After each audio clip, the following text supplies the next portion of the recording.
Happy Monday.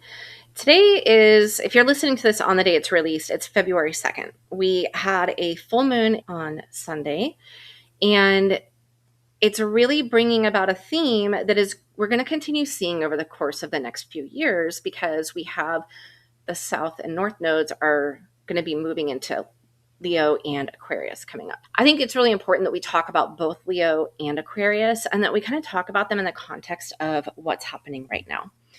So, first of all, Aquarius. We haven't really talked a lot about Aquarius specifically, so let's start there. Aquarius, it is an air sign. We just had Capricorn season, and Capricorn is the mountain, right? It's the you don't get there without the determination, without step by step setting your course and following your course to get to the top of the mountain.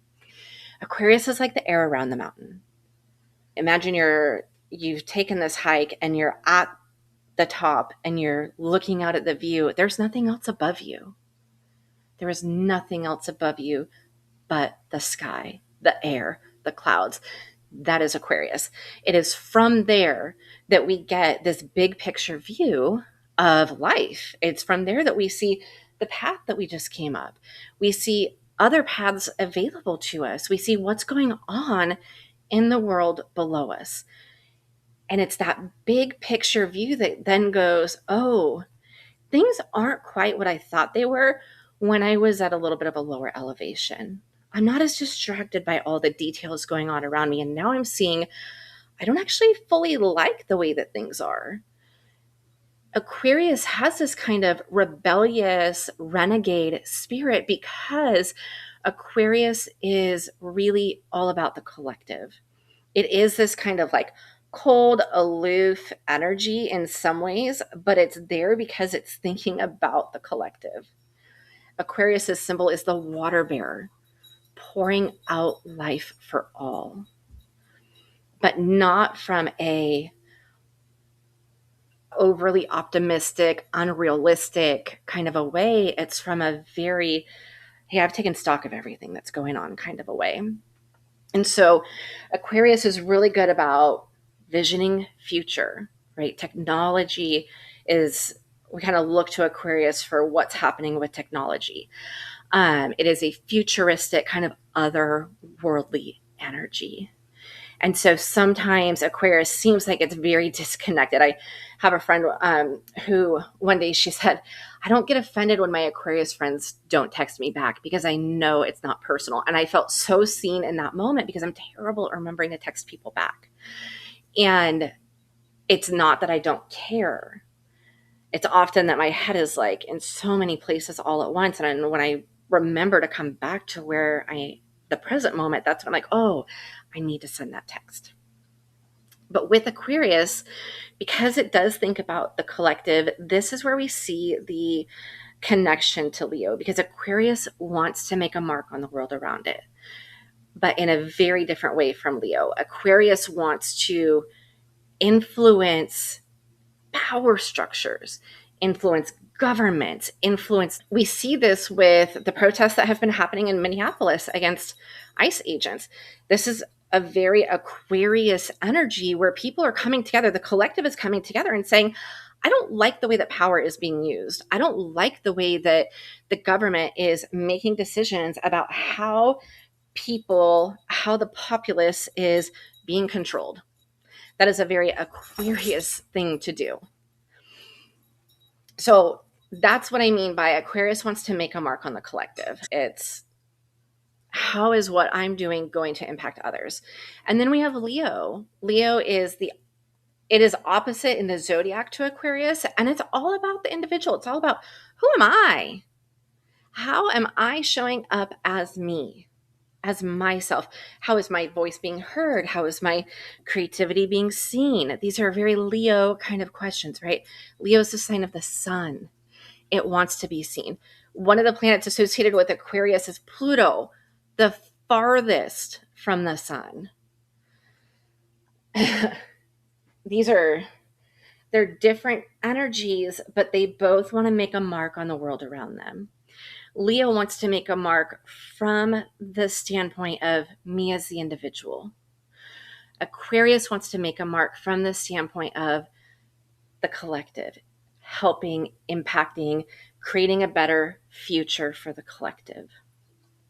And we're being given this opportunity for the individual to shine light back on how we function as a collective. That's what's happening with this full moon. And that's a lot of the theme that we're going to see with the nodes being in Leo and Aquarius, is we do have to become crystal clear on who we are as individuals. This isn't about selfishness. There's shadow sides to individualism, but this is about, okay, first and foremost, who am I? Because our society has wanted us to define ourselves as who we are in the context of how we fit into the world around us, not who we are for what is unique, what is different, right? That's the Aquarius element of this coming in. And this is such an important distinction because we are moving into an era where if we don't know who we are outside of how well we can conform to the world around us, we're going to be lost. We've been lost, but a lot of us are being given the opportunity and have grasped hold of the opportunity to not be lost anymore, to wake up to who we truly are. And that's what this full moon is shining light on. Think back to a year and a half from now. What was going on in your life? Like, what was starting to stir? And where have you been able to take that and grow with that since then? That's very much what this full moon energy is asking you to reflect on, to celebrate, to allow to resonate and reverberate within you. Because as we move into a time when we're going to be redefining the collective, redefining what it means to live with and work with others, we have to know who we are. We have to know what we bring uniquely that not everybody else around us does. And we have a really great starting point for that, right? Our birth charts show us who we are, whether that's through astrology or through human design or the gene keys. All of these are excellent resources to know, what is it about me that makes me different from you and you different from me and the others around us? Because each of those differences are worthy of celebration.